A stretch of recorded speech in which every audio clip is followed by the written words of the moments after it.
নমস্কার। অনেক দিন পরে আসলাম। এটা হচ্ছে আমাদের মিলন মাস্টার বাড়ি এদিকে। এটা অর্থাৎ এই মুহূর্তে প্রায় এটা ধ্বংসপ্রাপ্ত। এখানে কোনো তেমন ঘরবাড়ি নেই, কয়েকটা ঘরবাড়ি যাও আছে, সেগুলো তেমন আগের অবস্থায় নেই। আমি তো দেখি নাই এখানে, অর্থাৎ অনেক আগে আসছিলাম। আর মিলন মাস্টার বাড়িটা আমি নাম শুনছি, কিন্তু দেখলেও এটা আমার স্মরণে নেই। এটা হচ্ছে আমাদের এটা খাল। এটা আমরা আমাদের সত্তা খাল বলি। এদিকে একটা সাঁকো দেখা যাচ্ছে ওইদিকে, এই যে অর্থাৎ বাঁশের সাঁকো। এটা দিয়ে হয়তো পারাবারের জন্য দেওয়া হয়েছে এটা। আর এটা হচ্ছে খাল। একসময় এখানে আমরা নিয়মিত আসতাম আমার বাবার সাথে মাছ ধরার জন্য। এই খালের মধ্যে প্রচুর বালি ছিল তখন, প্রচুর বালি। এখন এই মুহূর্তে এখানে আপনারা দেখতেছেন কোনো কি নাই, বালু নাই। অর্থাৎ এখানে সব মাটি। দেখেন এখানে সব মাটি, কাদা মাটি। এই কাদামাটি সংগ্রহের জন্য আমরা এখানে আসছি বাড়ির ছেলেদের নিয়ে। এই যে কাদামাটি সংগ্রহ করতেছি। জনি সিং এখানে দেখা যাচ্ছে ওরা, তারপর সজীব, রাফি, ওদেরকে দেখতেছেন আপনারা। আমরা প্রতিমা তৈরির জন্য, সরস্বতী প্রতিমা তৈরির জন্য মাটি সংগ্রহ করতে আসছে এখানে। এটা হচ্ছে সজীব। এখন এই মুহূর্তে রোদ উঠছে, প্রচুর কুয়াশা ছিল সকালের দিকে, অর্থাৎ অনেক ঠান্ডা।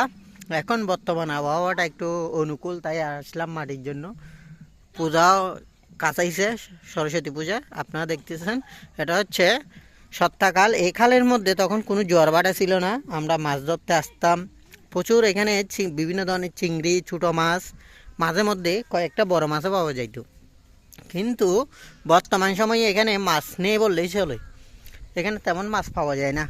আবার এই যে খালের আপনারা খালের ওই পাশে এই যে দেখতেছেন, এখানে প্রচুর, অর্থাৎ প্রচুর সবজি চাষ হয় এখানে। সবজি, কলা, পেঁপে, এই চাষগুলো ভালো হয় এখানে। মাটিগুলো উর্বর। এখানে এখন যেহেতু শীত মৌসুম, আপনার উপরে যেগুলো দেখতেছেন এখানে ঘাস, এগুলো পরিষ্কার করে এখানে বিভিন্ন ধরনের ডাল চাষ করা হবে। এখানে সবজি, ডাল চাষ করা হবে। এখানে দেখেন ওই যে চাষ শুরু হয়ে গেছে এখানে, যেগুলো অর্থাৎ ছড়ের মতো সৃষ্টি হয়েছে।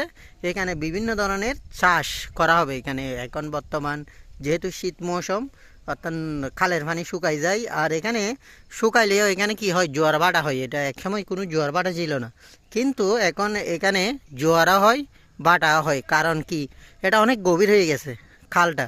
গভীরতা হওয়ার কারণে আর একটা উপকার হচ্ছে, এই দিক দিয়ে খালটা ভেঙে যেত, এখন আর ভাঙে না। অর্থাৎ গভীরতার কারণে এটা হয়তো একটা দিক দিয়ে ভালো, কিন্তু এটা অনেক গভীর হয়ে গেছে এখন বর্তমানে, প্রচুর গভীর। এখানে কাদামাটি, এখানে হাঁটা অনেক রিস্কি।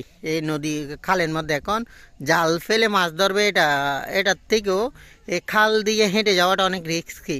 কেন, এখানে বিভিন্ন ধরনের ভাঙা বোতল, বিভিন্ন ধরনের ভাঙাচোরা জিনিস এখানে ফেলা হয়। অর্থাৎ এখানে খাদার মধ্যে এগুলো অর্থাৎ লেগে থাকে। যখন হাঁটার সময় এটা কি পায়ের জন্য, বা পায়ে ফুটলে এটা বোঝাও যাবে না, ওঠার পর বোঝা যাবে। আমরা মাছ ধরতে আসতাম যে এখানে, তখন মাছ ধরার পর আমরা বুঝতাম না যে এখানে কাটছে, কিন্তু মাছ ধরার পরে বুঝতে পারতাম যে এই জায়গায় মানে চারিদিকে কত এই অবস্থা এখানে। অর্থাৎ এখানে অবস্থা তেমন, অর্থাৎ নদীর। এখন এই যে আমরা মাটি সংগ্রহ করতেছি, মাটি সংগ্রহের পর আমরা প্রতিমার কাজ করব।